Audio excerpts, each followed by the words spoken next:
Assalamualaikum warahmatullahi wabarakatuh. Kembali lagi bersama saya Tiara Raflesia Haryadi dari Prodi Perbankan Syariah dengan NIM 19631100. Di sini saya akan menjelaskan mengenai matematika ekonomi. Di sini saya akan menjelaskan dua materi. Yang pertama yaitu fungsi nonlinear dan fungsi eksponen, di mana pengertian fungsi nonlinear adalah fungsi yang paling banyak digunakan dalam bidang ekonomi karena lebih mendekati keadaan nyata. Banyak masalah dalam ilmu ekonomi yang menggunakan fungsi nonlinear sebagai model, khususnya persamaan kuadratik. Nonlinear adalah mencari titik potong fungsi dengan sumbu X. Demikian juga penyelesaian persamaan diferensial adalah mencari fungsi yang memenuhi persamaan. Adapun sifat-sifat kurva nonlinear, pertama, penggal sebuah kurva adalah titik potong kurva tersebut pada suatu koordinat. Penggal pada sumbu X dapat dicari. Satu penggal sebuah kurva adalah titik-titik potong kurva tersebut pada sumbu-sumbu koordinat. Penggal pada sumbu X agar dapat dicari. Simetri dua buah titik dikatakan simetrik terhadap sebuah garis tersebut berjarak sama terhadap kedua titik tadi dan tegak lurus terhadap segmen garis yang menghubungkannya. Yang ketiga yaitu perpanjangan titik-titik atau X dan Y, di mana pada bilangan sepasang sumbu silang atau sistem koordinat sesungguhnya hanya mencerminkan koordinat-koordinat yang terdiri atas bilangan-bilangan nyata. Yang keempat yaitu asimtot suatu kurva adalah sebuah garis lurus yang jaraknya dekat dan semakin dekat dengan salah satu ujung kurva tersebut.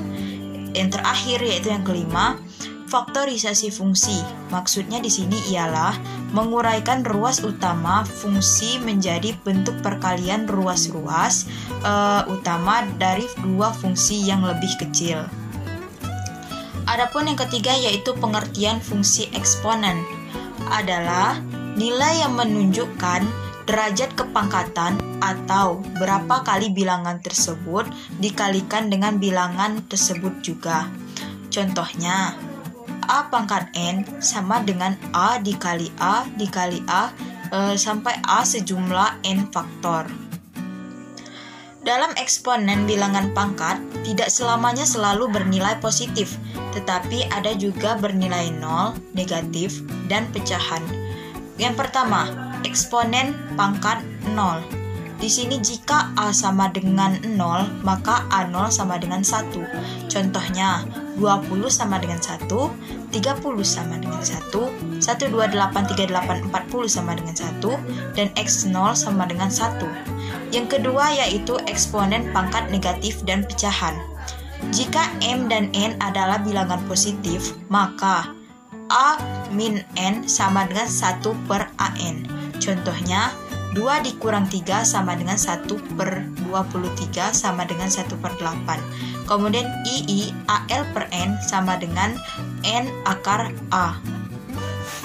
Kemudian contoh yang selanjutnya yaitu 21 per 2 sama dengan akar 2. Yang terakhir yaitu 1 per 3 sama dengan 3 akar 2. Lalu selanjutnya yang saya akan jelaskan adalah sifat-sifat eksponen, di mana yang pertama AM dikali AN sama dengan AM ditambah N.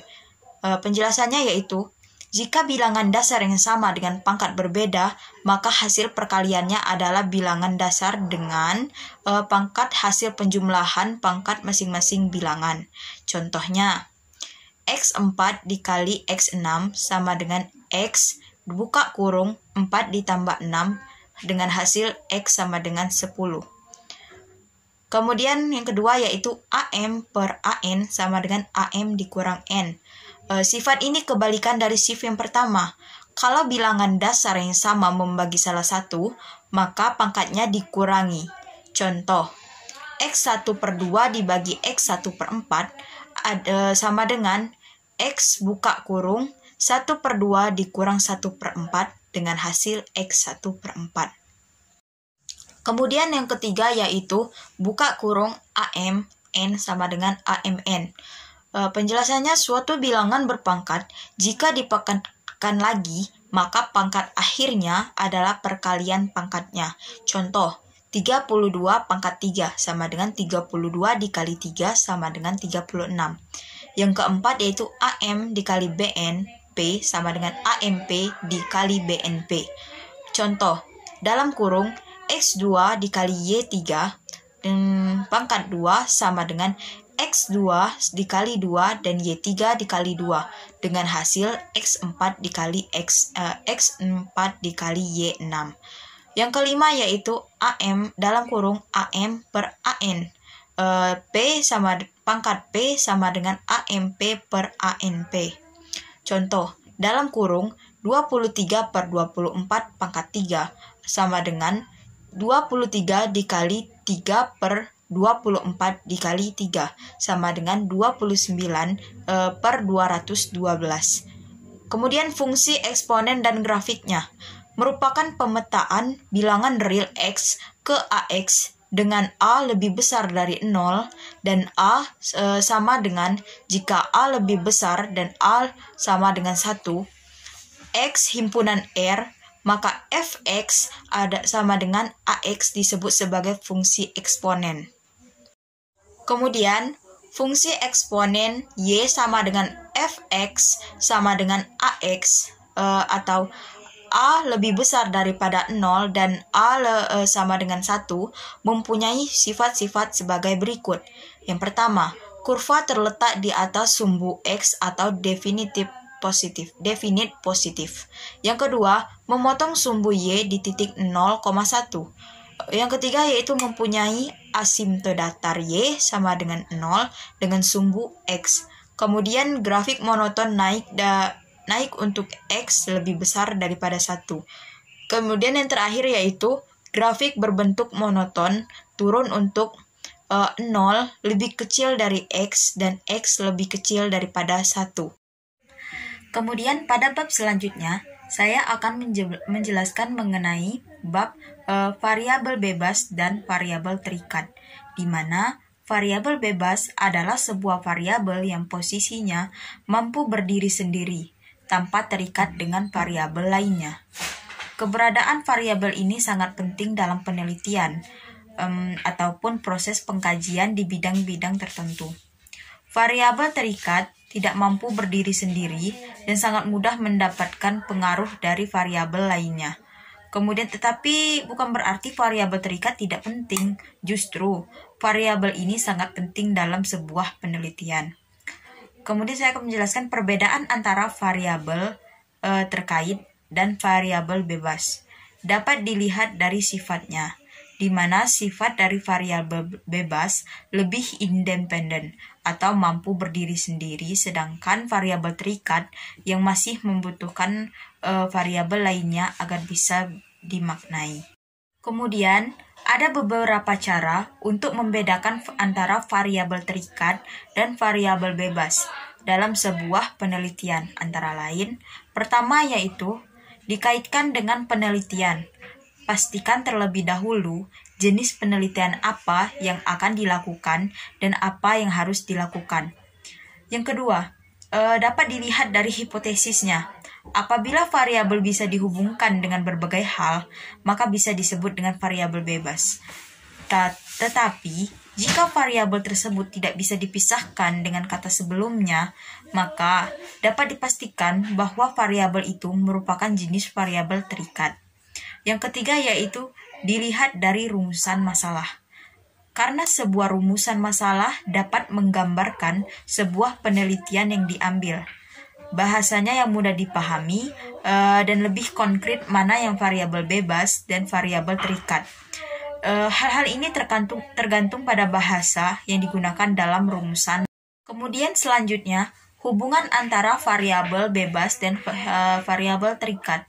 Berikut ini jenis-jenis hubungan antara variabel menurut Narbuko dan Ahmadi tahun 2005 sebagai berikut. Pertama yaitu hubungan simetris, yang di dalamnya kedua variabel merupakan indikator dari konsep yang sama. Yang kedua, kedua variabel merupakan akibat dari suatu faktor yang sama. Selanjutnya, kedua variabel saling berkaitan secara fungsional. Yang terakhir yaitu hubungan yang kebetulan semata-mata. Yang kedua yaitu hubungan timbal balik, di mana variabel dapat menjadi sebab dan akibat dari variabel lainnya. Itu menurut Narbuko dan Ahmadi tahun 2005. Hubungan timbal balik di sini ialah apabila pada suatu waktu variabel X mempengaruhi variabel Y, sedangkan pada suatu waktu yang lain variabel Y mempengaruhi variabel X. Yang ketiga yaitu hubungan asimetris. Dalam hubungan asimetris ada beberapa ketentuan hubungan, yaitu hubungan antara stimulus dan respon.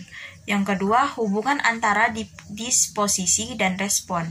Yang ketiga, hubungan antara individu dan disposisi atau tingkah laku. Yang keempat yaitu hubungan antara prekondisi yang perlahan dengan akibat tertentu. Yang kelima yaitu hubungan yang imanen antar dua variabel.